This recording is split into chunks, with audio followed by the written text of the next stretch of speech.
This is the European Super Nintendo, as you can tell from the card input that says PAL version. This is what Europeans would have used, myself included. Being in UK, Ireland, I am part of Europe, so this would be the Nintendo that I had to use. Just look around the back here now. The specs that we have is we've got the AV multi-out, the RF, and the power supply. No channel 2-3 select, that was only the North American and Japanese version.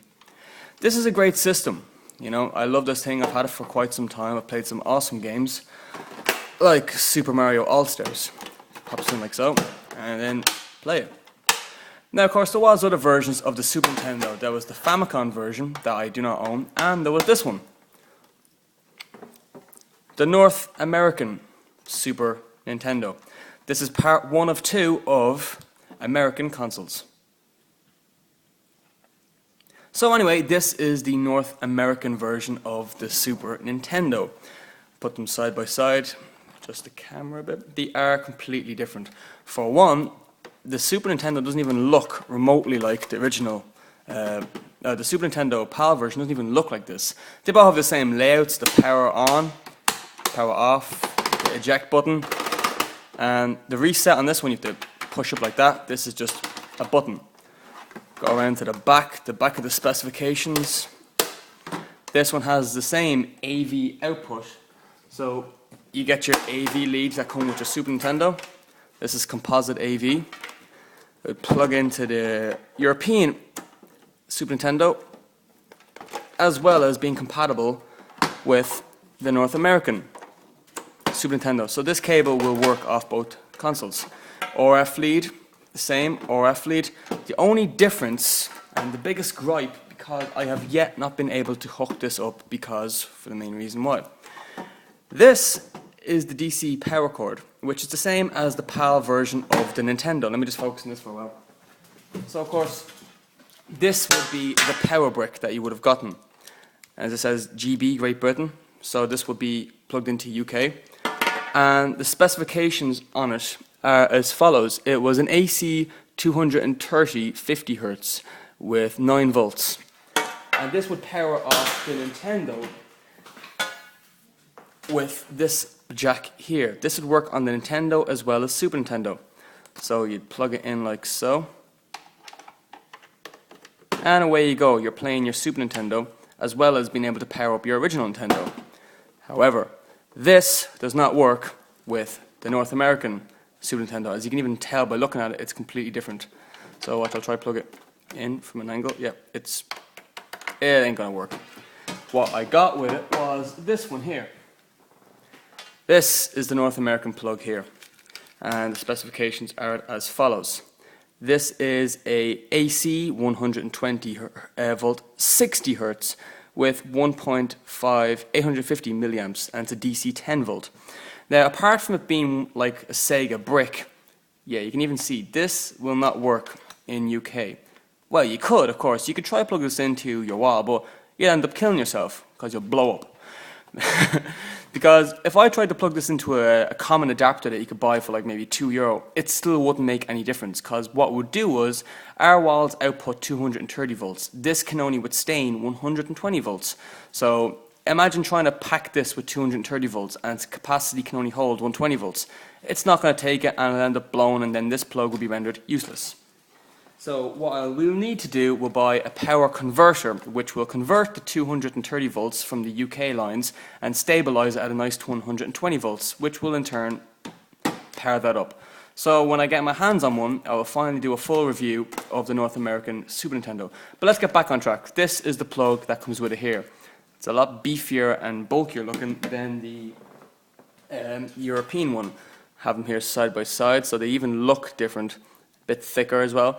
This looks like a common laptop charger. Before I go out and buy the converter, I'll have a look around and see if I can find something that would look very similar to this, as well as being able to distribute the proper power, of course, to power up the Nintendo.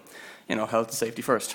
So anyway, this, as you can tell, is way too big for the European version. It doesn't even fit around the outside groove of it.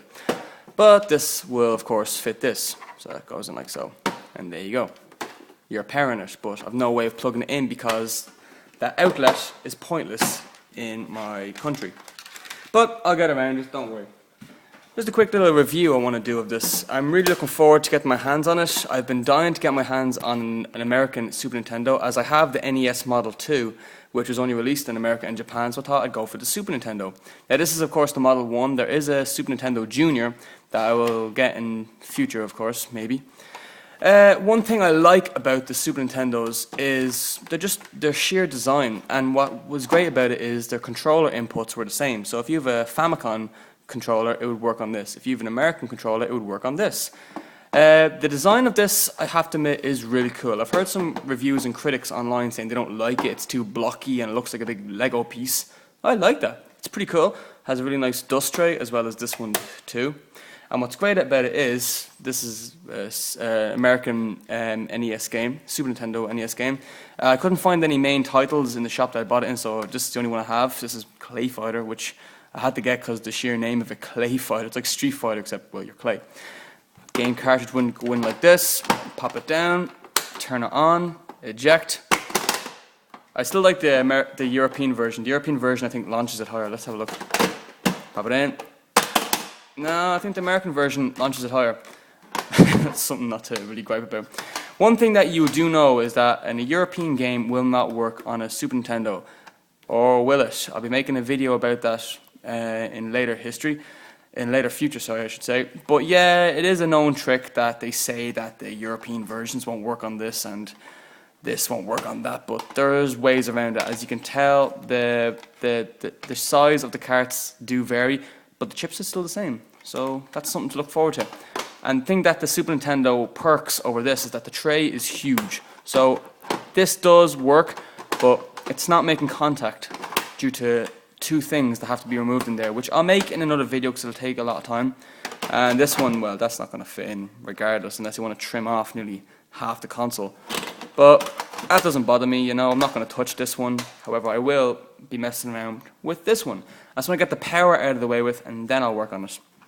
But of course, even if I didn't have this, and I only had this one, I could still play North American games on it by getting some adapters. Now this is made by Honeybee, and it's a Super Magic game converter, and allows you to play NTSC games on a PAL system. You can even tell that's PAL because it has the round surface. So what you do is you'd pop this in. Now in order for you to play an NTSC game, you'd have to insert a PAL game in the back, like so. Alright, and then insert your American game in the top. Now you might be asking, why would you do that? In order for that to work, what it would do is, as soon as you turn on the power, it would override the system on this and then convert it to that. So you're kind of tricking the game, thinking that it's playing this game, but in reality it's playing this game. So the signal is going to this game, but then it's kind of going, oh wait, hang on, to this game. So you're kind of tricking the system a bit, but it works. Like, it was made by Honeybee, if you want to check them out. You can still find these today, they're really cool. It doesn't work the other way around. Only the American games fit in there, as you can see. It's the perfect square rectangular game. But that's pretty cool. Anyway, that was just a quick look at the North American Super Nintendo. This has been part 1. Check in for part 2, where I'll be showing you another American game. Thanks for watching. Console. Jesus.